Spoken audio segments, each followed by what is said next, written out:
بسم اللہ الرحمن الرحیم۔ السلام علیکم، میرا نام محمد ذیشان بشیر ہے۔ میں آپ کو اپنے ڈیجیٹل میڈیا پلیٹ فارم پر خوش آمدید کہتا ہوں۔ ناظرین کرام، مسلم لیگ نون کے میاں نواز شریف کے گھر کے بھیدی نے ہی لنکا ڈھا دی ہے۔ ایک ایسی شخصیت کی جانب سے وہ چیزیں سامنے آ گئی ہیں جو کہ آج تک چھپا کر رکھی گئی تھیں۔ میاں نواز شریف کے مریم نواز پر الزامات کی بوچھاڑ کر دی ہے۔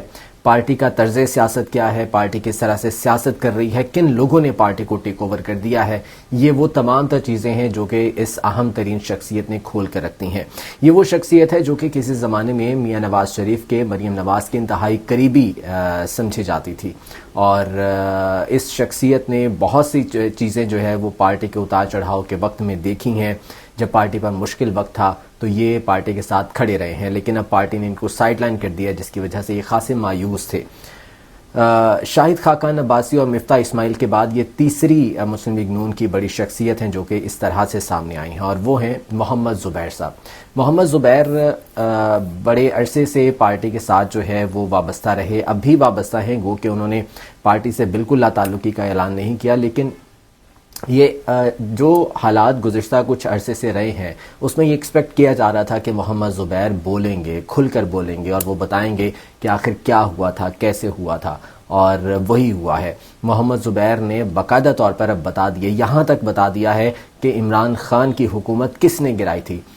یہ لوگ تو یہ بتاتے رہے نا، مولانا فضل الرحمان ہو گئے، شہباز شریف ہو گئے، میاں نواز شریف ہو گئے، کہ جی پی ڈی ایم نے مل کر حکومت گرائی تھی عمران خان کے، لیکن عمران خان کی حکومت گرانے کے پیچھے اصل کردار کون تھا، پی ڈی ایم کیسے بنی تھی، یہ تمام تر چیزیں کھول کر سامنے رکھتی ہیں محمد زبیر نے۔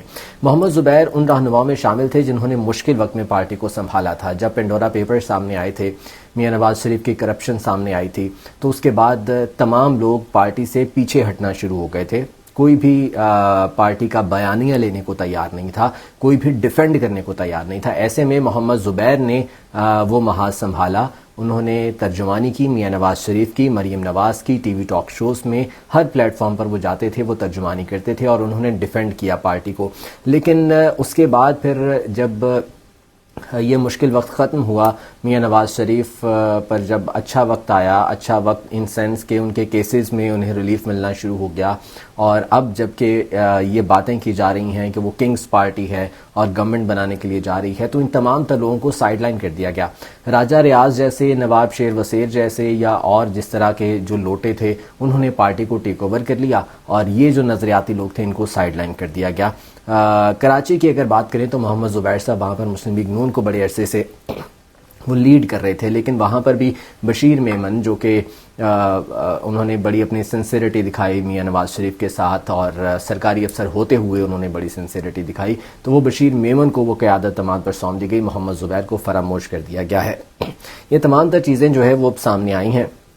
محمد زبیر صاحب سے گفتگو کے حوالے سے جاوید چودھری نے ایک کالم جو ہے وہ لکھا، اور اس کی بازگشت ہر جانب جو ہے وہ سنائی دی۔ اچھا، محمد زبیر اب کہتے کیا ہیں، وہ انہوں نے بتایا ہے کہ کس طرح سے پی ڈی ایم تشکیل پائی تھی۔ ایک تو پی ڈی ایم کے حوالے سے یہ کہا جاتا ہے نا کہ وہ سیاسی جماعتوں نے مل کے بنائی تھی، ایسا نہیں تھا۔ اس کے پیچھے کردار کون تھا، وہ بقول محمد زبیر کے وہ میں آپ کو بتاتا ہوں۔ محمد زبیر کہتے ہیں کہ جنرل باجوہ کے کزن انجم نذیر وڑائچ ان کے فیملی فرینڈ ہیں، 40 سال سے تعلق ہے انجم نذیر وڑائچ کے ساتھ، لیکن جنرل باجوہ کے ساتھ محمد زبیر کہتے ہیں کہ میرا ڈائریکٹ لنک ہے، اور اس ڈائریکٹ لنک کی وجہ سے ہی ان سے میری ملاقات ہوئی تھی۔ پہلی ملاقات جو ہوئی تھی وہ ہوئی تھی 27 اگست 2020 کو، اور یہ تقریباً 4 گھنٹے ملاقات جاری رہی تھی۔ اس ملاقات میں وہ میاں نواز شریف کا مریم نواز کا پیغام لے کر گئے تھے۔ یہ وہ وقت تھا جب میاں نواز شریف پر پابندی آئی تھی، جس طرح سے آج عمران خان پر کے نام پر پابندی عائد ہے، عمران خان کی تصویر چلانے پر پابندی عائد ہے، اس وقت میاں نواز شریف پر یہ پابندی عائد تھی۔ میڈیا پر ان کی تصویر، ان کے بیانات چلانے کی اجازت نہیں تھی۔ تب محمد زبیر جنرل باجوہ سے ملتے ہیں، اور وہ تاریخ تھی 27 اگست 2020 کو، اور وہ پیغام میاں نواز شریف کا جو ہے وہ پہنچایا گیا جنرل باجوہ کو۔ یعنی کہ اس وقت میں محمد زبیر ایک واحد راستہ تھے میاں نواز شریف اور جنرل باجوہ کے درمیان پیغام رسانی کا، اور وہ پیغام رسانی وہاں سے ہو رہی ہے۔ 4 گھنٹے تک بقول محمد زبیر کے یہ ملاقات جاری رہی، اور اس ملاقات میں انہوں نے کنونس کیا جنرل باجوہ کو کہ مریم نواز کو کچھ سپیس ملنی چاہیے، کیونکہ مریم نواز بالکل بھی پسند نہیں تھی اس وقت اسٹیبلشمنٹ کو، اور انہیں بالکل بھی اسپیس نہیں دی جا رہی تھی. تو محمد زبیر کہتے ہیں کہ میں نے کنونس کیا کہ مریم نواز کو اسپیس ملنی چاہیے، کیونکہ اگر ایسا نہیں ہوگا تو اس کا نقصان پاکستان کی سیاست کو ہے، پاکستان کی ریاست کو ہے. تو وہ کہتے ہیں کہ میں نے اس 4 گھنٹے کی ملاقات میں کسی حد تک کنونس کر لیا کہ مریم نواز کو اسپیس ملنی چاہیے، اور اس کے بعد یہ اسپیس ملنا بھی شروع ہو گئی. اور پھر محمد زبیر کہتے ہیں کہ انہی کوششوں اور مذاکرات کا نتیجہ تھا کہ پی ٹی ایم 20 دسمبر کو پی ڈی ایم جو ہے وہ تشکیل پائی تھی. 27 اگست کے بعد دوسری میٹنگ بقول محمد زبیر کے 7 ستمبر کو ہوتی ہے جنرل باجوہ کے ساتھ، اور اس میں جنرل فیض بھی موجود تھے. اب یہ کہا جاتا ہے نا کہ general Faiz P T I کے بہت قریبی تھے، اور پی ٹی آئی کو وہ سپورٹ کرنے والوں میں سے تھے، پی ٹی آئی کو فیسیلیٹیٹ کرنے والوں میں سے تھے. لیکن جب پی ڈی ایم تشکیل پا رہی تھی تو جنرل باجوہ کے ساتھ اس میٹنگ میں جنرل فیض بھی موجود تھے بقول محمد زبیر کے، اور 7 ستمبر کو یہ میٹنگ ہوئی تھی. 7 ستمبر کو یہ میٹنگ ہوتی ہے، یہ بھی ایک خاصی طویل ملاقات تھی، اور اس کے اندر بہت سی چیزیں طے پاتی ہیں. محمد زبیر صاحب کے بقول بہت سی چیزیں پی ڈی ایم کی تشکیل کے حوالے سے جو ہے وہ طے پاتی ہیں. اور عمران خان کی پھر ان سے جب یہ سوال کیا گیا کہ عمران خان کی حکومت گرانے کا فیصلہ بھی کیا اسی میٹنگ میں ہوا تھا، وہ کہتے ہیں کہ میں اس بارے میں دعوے سے کچھ نہیں کہہ سکتا، لیکن اس کے بعد چیزیں جو ہے وہ اس جانب جانا شروع ہو گئی تھی. دن بدن عمران خان کی حکومت کمزور ہونا شروع ہو گئی تھی. یہ میٹنگ کس دن ہوتی ہے؟ 7 ستمبر 2020 کو، اور پی ڈی ایم تشکیل پاتی ہے 20 ستمبر 2020 کو. یعنی کہ ان 2 میٹنگز میں، جس میں جنرل فیض بھی موجود تھے جنرل باجوہ کے ساتھ، بہت سی چیزیں جو ہے وہ طے کر لی گئی تھیں. اور یہ بھی طے کر لیا گیا تھا کہ عمران خان کی حکومت کو گھر بھیجنا ہے، عمران خان کی حکومت کو ختم کرنا ہے. اور انہی میٹنگز کے نتیجے میں پھر 20 ستمبر کو پی ڈی ایم تشکیل پاتی ہے. پھر ایک وقت وہ آتا ہے کہ اسٹیبلشمنٹ پھر ناراض ہو جاتی ہے.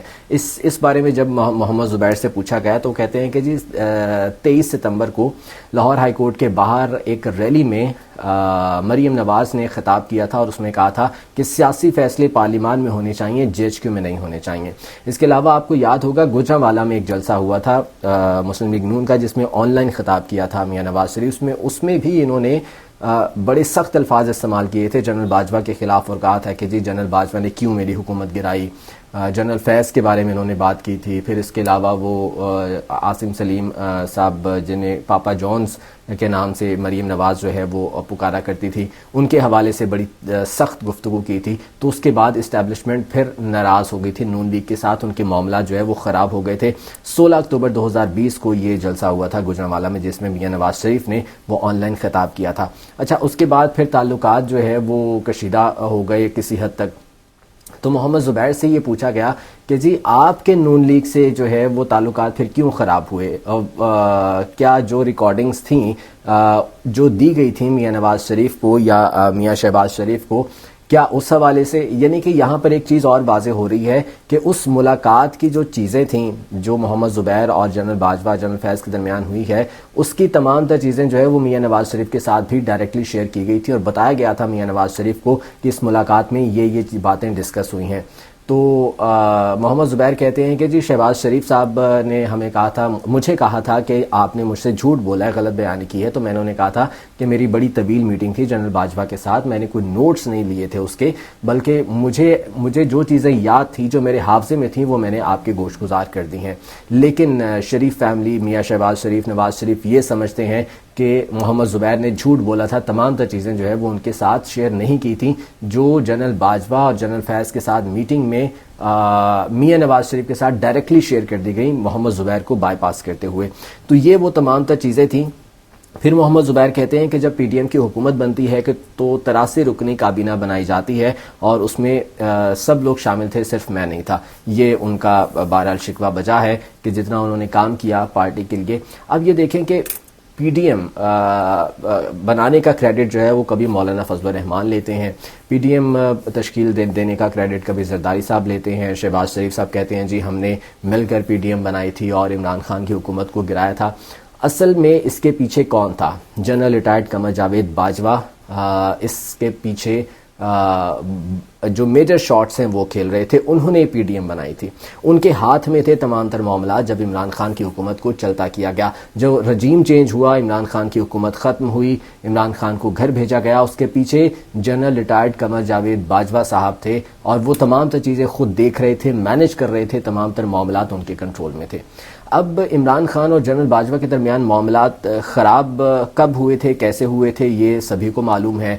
DGISI کے تقرری کے حوالے سے کچھ مسئلہ تھا، اس کے علاوہ پنجاب کی گورنمنٹ کے حوالے سے جو ہے وہ باجوہ صاحب کو خاصی شکایات تھیں، اور وہ یہ چاہتے تھے کہ ان کی مرضی کا بندہ جو ہے وہ پنجاب میں بطور چیف منسٹر کام کرے۔ عمران خان نے اس پر ذرا تھوڑا سا ریزسٹنس کی تھی، عمران خان نے اس پر وہ مانے نہیں تھے، جس کی وجہ سے یہ تعلقات دونوں کے درمیان خراب ہونا شروع ہوئے، اور اس نہج تک آ گئے کہ میاں نواز شریف اور باجوہ صاحب کے درمیان اس پیغام رسانی کے بعد یہ PDM تشکیل پائی تھی، اور اس کو تشکیل دینے میں بھی بڑا کردار جنرل باجوہ کا تھا، جنرل ریٹائرڈ قمر جاوید باجوہ۔ تو یہ تمام تر جو سیاسی کریڈٹس لیتے ہیں یہ کچھ بھی نہیں ہے، یہ پتہ چلتا ہے کہ یہ تمام تر چیزیں جو ہے وہ وہیں سے مینیج ہو رہی تھی جہاں سے یہ انیشیٹ ہوئی تھی۔ اور جنرل باجوہ صاحب بہت کہتے رہتے تھے کہ جی فوج کا کردار نہیں ہے، فوج جو ہے وہ پولیٹیکل ہے، لیکن اب یہ چیزیں جب انفولڈ ہوئی ہیں، اب محمد زبیر کے اس انٹرویو کے بعد، محمد زبیر کی اس گفتگو کے بعد،